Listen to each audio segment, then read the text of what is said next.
के शेख बशीर जी हमारे साथ जुड़े हुए हैं। शेख बशीर जी, आपका बहुत इस्तकबाल है। सुप्रीम कोर्ट में आज स्टेटहुड को लेकर सुनवाई हुई, जहां पर सुप्रीम कोर्ट ने मरकजी सरकार को 8 हफ्तों में जवाब देने को लेकर कहा, यानी 8 हफ्ते में जवाब तलब किया है मरकजी सरकार से इस मामले में। शेख बशीर जी, देखिए जी, सुप्रीम कोर्ट में ये सुनवाई होनी थी। ये कुछ एनजीओ कुछ गए थे वहां सुप्रीम कोर्ट में, इसको चैलेंज किया था। उसकी सुनवाई होनी थी 8 अगस्त को। 8 अगस्त के बजाय उसको अब 14 अगस्त को रखा था, और 14 अगस्त को आज मुझे पता लगा कि उसकी सुनवाई 8 हफ्तों के लिए टाल दी गई है जी। जम्मू कश्मीर के लोगों के साथ नाइंसाफी हो रही है। जम्मू कश्मीर को स्टेटहुड रेस्टोर ना करना जो है, जम्मू कश्मीर के लोगों के साथ बहुत बड़ी नाइंसाफी है। इसलिए कि जम्मू कश्मीर पिछले 6 साल से ब्यूरोक्रेटिक रूल में थी, अब यहाँ इलेक्टेड गवर्नमेंट बनी है, और इसको एक बहाना या दूसरा बहाना करके कि यहाँ जनाब हालात ठीक नहीं है। अभी एमपी साहब ने 2 दिन पहले एक स्टेटमेंट दिया कि जम्मू कश्मीर में सब कुछ ठीक है। ये जो वाक़ात हो रहे हैं जिनका रेफरेंस दिया जा रहा है, ये तो 35 साल से हमें जम्मू कश्मीर में चल रहे हैं। ये कोई नई बात तो है नहीं कि पहलगाम वाक़ा हो गया, इससे पहले बड़े वाक़ा हुए हैं। और इन चीजों का बहाना बना के आगे करना, तो ये जम्मू कश्मीर के लोगों के साथ बेइंसाफी है। नहीं तो आज बशीर जी, सुप्रीम कोर्ट ने केंद्र सरकार से 8 हफ्तों में इस पर जवाब भी मांगा है कि इस क्या कुछ पहल केंद्र सरकार की तरफ से हो रही है, मरकजी सरकार किस तरह के कदम उठा रही है? पहली बात यह है कि justice delayed is justice denied. जब जस्टिस जो है, जब ये चैलेंज हुआ था, ये आज होना था, आज के बाद ये होना था, तो मुझे लगता है वो एक बहाना करके दूसरा बहाना करके इसको आगे ले जा रहे हैं, तो ये जम्मू कश्मीर के लोगों के साथ नाइंसाफी। नहीं, लेकिन आपको कोई उम्मीद की किरण नहीं नजर आ रही, जिस तरह से 8 हफ्तों का वक्त दिया गया केंद्र सरकार को कि केंद्र सरकार अपना जवाब दाखिल करे? आखिरकार जी हमारे पास चारा क्या है? हमारे पास और क्या चारा है कि हम इंतजार ही कर सकते हैं, और क्या कर सकते हैं? नहीं, इससे पहले आप देखिए ना कि सुप्रीम कोर्ट से ने रिमार्क दिया था और ये फैसला किया था कि जम्मू कश्मीर में चुनाव होने चाहिए। जम्मू कश्मीर में चुनाव हो गए, और अब एक बार ये फिर मामला, स्टेटहुड का मामला अदालत में पहुंचा है, तो अदालत पर तो भरोसा करना ही होगा, इंतजार तो करना होगा। हमारे पास जी, गवर्नमेंट को तो इनको पहले ही दे देना चाहिए था इस पर अपना वर्षन। नहीं, गवर्नमेंट तो ये कह रही है कि हालात बेहतर नहीं है। अभी आप देखिए, पहलगाम हमला हुआ, कितना बड़ा हमला हुआ। कुलगाम में आप देखिए 12 दिनों तक इनकाउंटर चलता रहा। उड़ी में आप देखिए कल हमला हुआ। शायद आपको याद होगा कि जब ये स्टेट को 2 हिस्सों में तकसीम किया गया था, यूनियन टेरिटरी बनाया था, उस वक्त ये कहा गया था कि ये चूंकि चीजें टल जाएंगी, लेकिन टली तो नहीं ना है। ये तो कंटिन्यूअस प्रोसेस है जी, ये कंटिन्यू चल रही है। और पहलगाम के वाक़े से पहले भी कई वाक़ात हुए हैं। ये कोई लास्ट वाक़ा तो हुआ नहीं है, उससे पहले भी कई वाक़ात हुए हैं, बड़े खतरनाक वाक़ात हुए हैं। उड़ी हुआ, पुलवामा हुआ। तो अब ये चूंकि चीज इसको लेके चलेंगे, तो इसका मतलब है कि नेशनल जो जम्मू कश्मीर के लोग हैं वो डिप्राइव हो जाएंगे अपने बेसिक राइट से। नहीं तो अब आप देखिए ना, 370 हटने के बाद हालात तेजी से बदल रहे हैं, और केंद्र सरकार कह रही कि हालात पूरी तरह से बदल जाएंगे तो और ठीक हो जाएंगे, तो फिर रियासत का दर्जा दिया जाएगा। ये तो कभी मना नहीं किया है सरकार ने। मैंने कहा, मैं भी नहीं कहता हूं मना नहीं किया है, लेकिन दे भी नहीं रहे। 35 साल से तो चल रहा है ये मसला। 35 साल से जम्मू कश्मीर भुगत रही है ना मिलिटेंसी से। या इसका ये किया जाए कि भाई जब तक जीरो ना हो जाएगा तब हो जाएगी, ये तब तो इंतजार नहीं ना किया जा सकता। बिल्कुल शेख बशीर जी, बहुत बहुत शुक्रिया हमारे साथ जुड़ने के लिए। और इस वक्त हमारे साथ जम्मू कश्मीर कांग्रेस के सीनियर लीडर रविंद्र शर्मा जी हमारे साथ जुड़ रहे हैं। रविंद्र शर्मा जी, आपका बहुत स्वागत है न्यूज 18 जेकेएलएच पर। रविंद्र शर्मा जी, बड़ी खबर है, कांग्रेस जिस मुद्दे को लेकर जम्मू कश्मीर से दिल्ली तक जंतर मंतर तक पहुंची, उसी मुद्दे पर, स्टेटहुड के मुद्दे पर सुप्रीम कोर्ट में आज सुनवाई हुई है, और सुप्रीम कोर्ट ने केंद्र सरकार से 8 हफ्तों में जवाब मांगा इस इशू पर। देखिए, बात यह है कि माननीय सुप्रीम कोर्ट के हम धन्यवादी हैं। जब चुनाव होना था तब भी सेंट्रल गवर्नमेंट ये दलील दे रही थी कि वहाँ हालात अप्रोप्रिएट नहीं है, और हम सुप्रीम कोर्ट के धन्यवादी हैं कि सुप्रीम कोर्ट के निर्देश के बाद ही जहाँ जम्मू कश्मीर में चुनाव हुआ 30 सितंबर से पहले, और पुरअमन चुनाव हुआ, और सारे लोग जो हैं वो उन्होंने बड़ी जोश खरोश से उसमें भाग लिया। अब सुप्रीम कोर्ट का दूसरा निर्देश था कि as soon as possible statehood को बहाल किया जाए।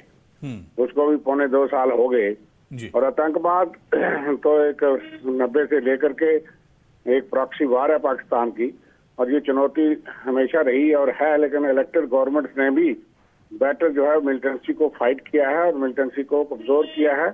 मिलिटेंसी को एलिमिनेट करने में तो वक्त लगेगा, ये कॉन्स्टिट्यूश जंग है जिस हालात को हम देखते हैं, लेकिन ये पॉलिटिकल फाइट है, इसलिए कांग्रेस पार्टी ने इसको एक डेमोक्रेटिक फाइट के तौर पे, क्योंकि गवर्नमेंट ने खुद कई बार माना और कहा, और हालात जो है बीच बीच में इस तरह की वारदातें तो गंभीर चिंता का विषय है। लेकिन मैं समझता हूँ कि स्टेट जब थी तब मिलिटेंसी शुरू हुई और उसको कमजोर किया गया, मिलिटेंसी को काफी हद तक लेमिनेट किया गया और रेगुलर चुनाव होते थे। नहीं तो सरकार में तो कांग्रेस भी रही है, जम्मू कश्मीर में तो बहुत एक लंबे अरसे तक कांग्रेस सरकार में रही है। सरकार में रही है तो कांग्रेस ने इस मिलिटेंसी को जो है प्रॉक्सी वार को डिफीट किया। 6 साल यहाँ गवर्नर रूल रहा, उसके बाद चुनाव 96 में हुई, उसके बाद लगातार चुनाव होते रहे। इस चुनौती का मुकाबला करते हुए डेमोक्रेसी को और यहाँ के लोगों को हकूक तो देना है, और अगर ये प्रॉक्सी वार है, लेकिन आज तो मिलिटेंसी 90 से काफी हद तक कम थी और 10 साल में ये चुनाव का इंतजार करते रहे। इन्होंने चुनाव भी सुप्रीम कोर्ट के निर्देश के बाद ही किया। अगर सुप्रीम कोर्ट उसमें इंटरव्यू नहीं करता तो चुनाव भी यहाँ नहीं होता। तो ये वारदात अगर हुई है, इसका फेलियर भी तो सेंट्रल गवर्नमेंट का है जो डायरेक्टली। तो रविंदर शर्मा जी, सर रविंदर शर्मा जी, अब सुप्रीम कोर्ट ने केंद्र सरकार को जो मोहलत दी है, जो 8 हफ्तों में मांग की है, तो इसमें कोई उम्मीद आपको नजर नहीं आ रही है? देखो, उम्मीद तो हम हमेशा उम्मीद करना है, सुप्रीम कोर्ट ही एक आशा की किरण है जिस किस्म के हालात है। लेकिन अगर सरकार नहीं सुन रही है तो मैं समझता हूँ टेररिज्म ही एक बुनियाद नहीं हो सकती कि यहाँ स्टेटहुड को डिनाई किया जाए, क्योंकि टेररिज्म लंबे अरसे से यहाँ चलता है और उसको लगातार कमजोर किया। जब इलेक्टेड गवर्नमेंट थी उन्होंने भी उस मिलिटेंसी को काफी हद तक एलिमिनेट किया था, और 11 साल से तो इनके पास कंट्रोल है। ये भी पूछा जाना चाहिए कि हालात क्यों नहीं काबू हो रहे, और हम समझते हैं कि सुप्रीम कोर्ट ने समय दिया, लेकिन हमारी उम्मीद से थोड़ा ज्यादा समय दिया है। नहीं तो कांग्रेस इस बारे में ज्यादा बेहतर बता सकती है रविंदर शर्मा जी कि हालात काबू में क्यों नहीं है, क्योंकि कांग्रेस एक बड़े अरसे तक सेंटर में भी रही है और जम्मू कश्मीर में भी रही है। देखिए, हालात काबू में थे तभी से हर 5 साल के बाद, 6 साल के बाद पंचायत से लेके असेंबली के चुनाव होते थे। ये तो आप जो सरकार है 11 साल से, उससे पूछा जाना चाहिए कि आप क्यों विफल हो रहे हैं। आपने यूटी भी बना लिया, आपने सारी पावर भी ले ली, फिर भी अगर कहीं फेल हो रहे हैं तो उनकी कहीं नीति की गलती हो सकती है। तो हम ये समझते हैं कि सुप्रीम कोर्ट को भी इसमें इंटरवीन करना चाहिए। बाकी ये एक डेमोक्रेटिक फाइट है और इसीलिए कांग्रेस पार्टी एक पॉलिटिकल मूवमेंट पे चल रही है। हमारी रियासत हमारा हक, हम आतंकवाद का मुकाबला लोगों के साथ कोऑपरेशन लेकर के करते आए और आतंकवाद को काफी हद तक यहाँ पे काबू में लाया गया था। अब हालात पिछले कुछ सालों में ज्यादा खराब हुए हैं, बीच बीच में कहीं बेहतर होता है, कहीं खराबी होती है। ये मुकाबला चलता रहेगा, बट लोगों को काफी हद तक इस हकूक से, पहचान से, लेकिन बीजेपी तो ये कह रही कि कांग्रेस ड्रामा कर रही है इस पूरे मामले को लेकर, क्योंकि जब प्रधानमंत्री खुद कह चुके हैं कि राज्य का दर्जा दिया जाएगा, मुकम्मल रियासत का दर्जा दिया जाएगा, फिर कांग्रेस ये एहतजाज और ड्रामा और ये सब क्यों कर रही है?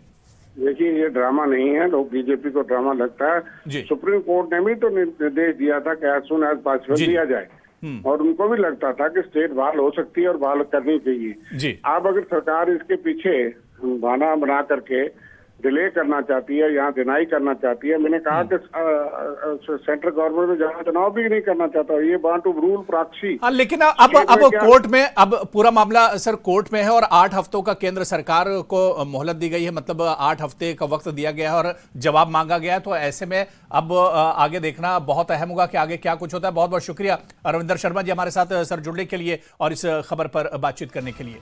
तो सुप्रीम कोर्ट ने केंद्र सरकार से 8 हफ्तों में जवाब मांगा है। स्टेटहुड पर सुप्रीम कोर्ट में सुनवाई हुई है और बीआर गवाई ने कहा है कि जम्मू कश्मीर की जमीनी हालात पर गौर करना होगा और पहलगाम जैसी घटनाओं को नजरअंदाज नहीं किया जा सकता है।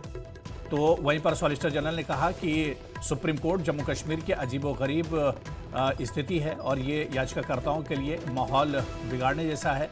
तो आज जो सुनवाई हुई है, सुप्रीम कोर्ट सीजीआई ने कहा कि जम्मू कश्मीर के ज़मीनी हालात देखने होंगे, पहलगाम जैसी घटनाओं को नज़रअंदाज नहीं किया जा सकता है। वहीं पर सॉलिसिटर जनरल ने कहा कि राज्य का दर्जा देने के लिए एक तरह से केंद्र सरकार इस पर काम कर रही है।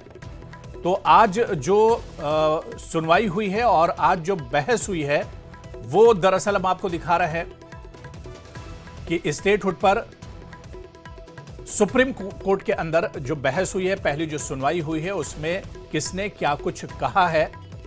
स्टेटहुड पर सुप्रीम कोर्ट में सुनवाई हुई है और सीजीआई ने कहा कि जम्मू कश्मीर के जमीनी हालात देखने होंगे, पहलगाम जैसी घटनाओं को नजरअंदाज नहीं किया जा सकता है। एसजी ने कहा कि राज्य का दर्जा देने के लिए कदम उठाए जा रहे हैं। सुप्रीम कोर्ट जम्मू कश्मीर की अजीबोगरीब स्थिति उन्होंने बताई है। और हमारे सहयोगी खुर्रम शहजाद लगातार सुप्रीम कोर्ट से ही हमारे साथ जुड़े हुए हैं। खुर्रम, एक तो सुप्रीम कोर्ट ने केंद्र सरकार से 8 हफ्तों में जवाब मांगा है, यह बहुत अहम हो जाता है। और आज की जो सुनवाई है उसमें देखिए कि सुप्रीम कोर्ट ने कहा है कि जमीनी हकीकत पर नजर रखना यह भी बहुत अहम हो जाता है कि जमीनी हालात क्या कुछ है मौजूदा जम्मू कश्मीर के। बिल्कुल आपने सही कहा कि जिस तरीके से सॉलिसिटर जनरल तुषार मेहता ने इस पूरी केस की मेंटेनेबिलिटी पर सवाल उठाया था, उसको देखते हुए ये सवाल जो है वो बड़ा हो गया था कि जिस तरीके से तुषार मेहता ने ये कहा था कि वहाँ पर चुनाव हो चुका है और उसके बाद जो है स्टेटहुड को दिया जाना है, तो एक प्रोसेस चल रहा है, लेकिन ज़मीनी हकाइक जो है ख़ासतौर से पहलगाम का जो इशू है उसका जिक्र जो खुद जो है सीजीआई की तरफ से जिस तरीके से किया गया कि उसको भी नज़रअंदाज नहीं किया जा सकता है। हालांकि आप देखिए जो पिटिशनर वहां पर पहुंचे थे उन्होंने 370 का जो फैसला आया था उसको जिस तरीके से अदालत ने बरकरार रखा था उसका हवाला दिया और उस वक्त उस फैसले को अदालत में पढ़ा गया कि किस तरीके